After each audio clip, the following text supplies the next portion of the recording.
السلام علیکم ورحمۃ اللہ وبرکاتہ۔ میں ہوں محمد وسیم اور آپ دیکھ رہے ہیں داستان ماضی۔ امید ہے آپ سب خیر و عافیت سے ہوں گے۔ عید الاضحیٰ کے خوبصورت دن کے آنے میں بس اب کچھ ہی وقت باقی رہ گیا ہے۔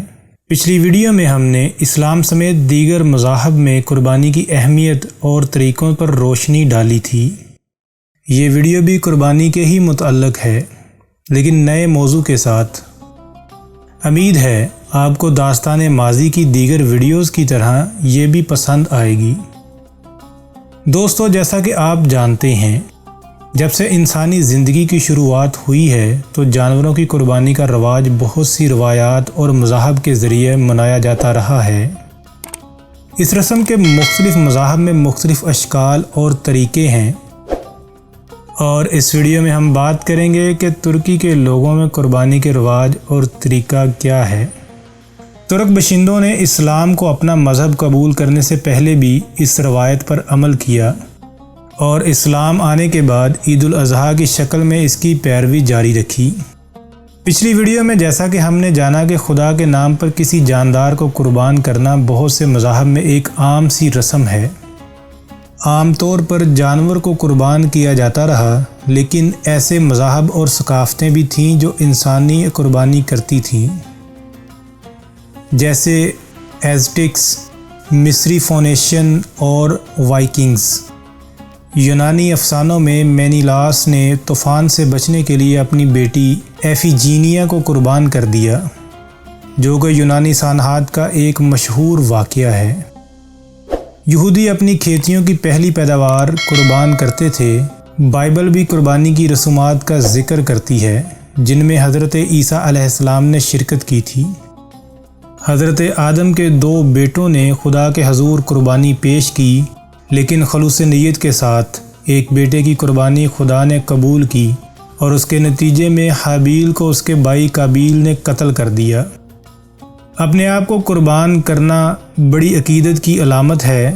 ترکی زبان میں فقرہ قربان اولائم، جس کا مطلب ہے میں اپنی جان قربان کر دوں گا، اپنے پیارے کی تعریف کرنے کا سب سے بڑا طریقہ ہے۔ قربان یا قربان کا مطلب عربی میں قربانی ہے۔ لوگ قربانیوں کے ذریعے خدا کا قرب حاصل کرنے کی کوشش کرتے ہیں۔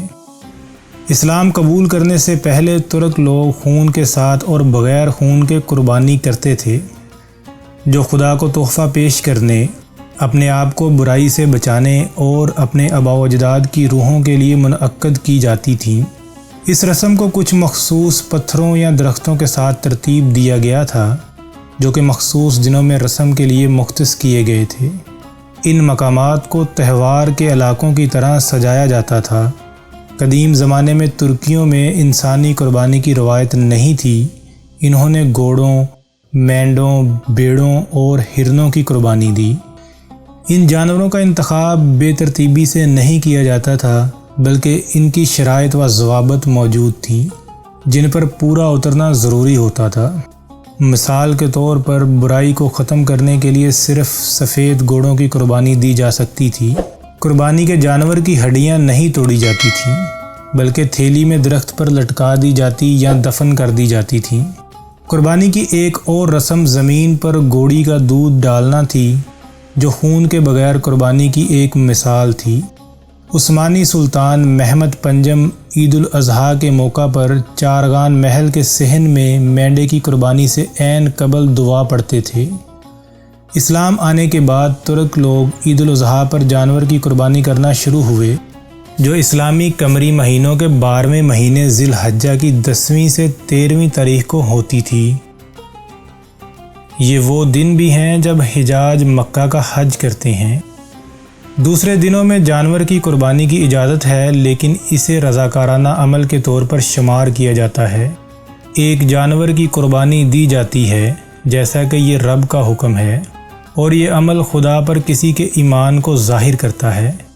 اس کے ساتھ ساتھ جانوروں کی قربانی کو بالواسطہ طور پر امن میں معاون سمجھا جاتا رہا، کیونکہ یہ خون بہانے کی انسانی جبلت کے عین مطابق تھا۔ اسلام میں فرض قربانی صاحب نصاب پر فرض ہے، تاہم عثمانی دور میں عید الاضحیٰ کے موقع پر تقریباً ہر کوئی جانور کی قربانی کرتا تھا۔ اس وقت قربانی کا جانور افورڈ کرنا بہت آسان تھا۔ دیہاتوں میں ہر ایک کے پاس کسی نہ کسی طریقے سے بھیڑ بکریوں کا ریوڑ ہوتا تھا اور وہ ان جانوروں میں سے کسی ایک کو قربان کرتے تھے۔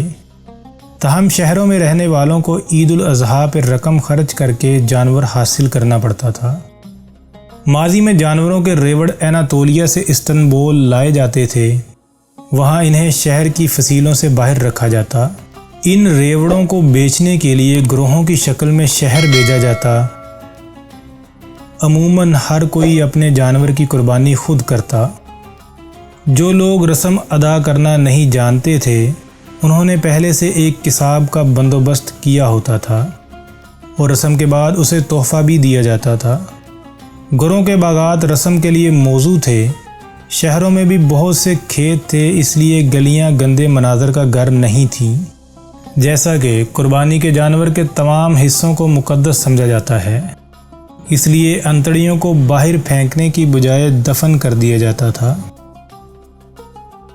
ماضی میں لوگ عام طور پر بھیڑ کی قربانی کرتے تھے۔ اس وقت گائے کا گوشت مقبول نہیں تھا، اسے تلاش کرنا مشکل تھا اور اسے کھانے کے لیے ترجیح نہیں دی جاتی تھی۔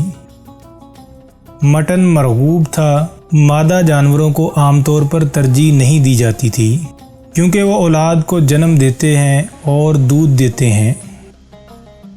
انہیں عید سے چند دن پہلے خرید کر باغ میں کھلایا اور سجایا جاتا تھا۔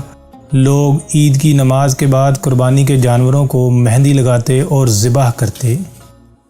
اگر گھر میں بچے ہوتے تو وہ نہیں چاہتے تھے کہ جانور قربان کیا جائے، چونکہ وہ جانور سے دوستی کر لیتے تھے۔ خاندان کے بزرگوں نے انہیں مختلف وعدوں سے راضی کیا ہوتا تھا یا کوئی اور جانور خرید کر دیا ہوتا تھا تاکہ وہ پریشان نہ ہوں۔ وہ بچوں کو قربانی کی جگہ لے جاتے تھے تاکہ وہ اس رسم کی عادت ڈالیں۔ ان کی پیشانیوں پر قربانی کے خون کے نشان لگواتے اور یہ کہہ کر تسلی دیتے کہ یہ جانور جنت میں ان کا استقبال کریں گے۔ مالدار گھرانے گھر کے لیے 1/3 گوشت لیتے اور باقی پڑوسیوں، رشتہ داروں اور غریبوں میں تقسیم کر دیا کرتے تھے۔ مالدار ہونے کے باوجود گوشت تقسیم نہ کرنے والوں کو تنقید کا نشانہ بنایا جاتا تھا۔ قربانی کے جانوروں کی چھلیاں رنگ کر کے گھر میں استعمال کی جاتی تھیں۔ چونکہ جانوروں کی چربی کی مانگ تھی اس لیے اسے برتنوں میں ڈال کر کھانا پکانے کے لیے استعمال کیا جاتا تھا۔ ہر گھر میں چاقو، کلیور اور کٹنگ بورڈ موجود ہوتا تھا اور گھروں میں چاپنگ بورڈز پر گوشت کو خصوصی طور پر چھریوں سے کاٹا جاتا تھا۔ میزبان عید کے دن آنے والے مہمانوں کو چینی اور میٹھے کی بجائے بنا ہوا گوشت پیش کرتے تھے۔ اگر عید الاضحیٰ منگنی اور شادی کی تقریب کے درمیان کسی تاریخ سے مطابقت رکھتی تو دلہا کے خاندان والے روایت کے مطابق دلہن کے گھر ایک مینڈا بیچتے تھے۔ یہ مینڈے جن پر مہندی لگائی ہوتی تھی ان کو سجا سوار کر اس کے سینگوں پر سونا لگا کر دلہن کے پاس بیچ دیا جاتا۔ استنبول کے رامی ضلع میں عثمانی محل کے جانوروں کی دیکھ بھال کی جاتی تھی۔ رامی میں اٹھائے گئے قربانی کے مینڈوں کو آراستہ کر کے شان و شوکت کے ساتھ محل میں بیچ دیا جاتا تھا۔ ان کی قربانی ایک تقریب کے دوران کی جاتی تھی جس میں سلطان نے شرکت کی ہوتی تھی۔ سلطان کی طرف سے 40 جانور قربان کیے جاتے۔ محل میں موجود لوگ کھڑکیوں سے رسم کا مشاہدہ کرتے تھے اور پھر سارا گوشت غریبوں میں تقسیم کر دیا جاتا تھا۔ اس موقع پر ہر عام و خاص میں تحائف بھی تقسیم کیے جاتے تھے۔ قربانی کی تقریبات 3 سے 4 دن تک چلتی رہتی۔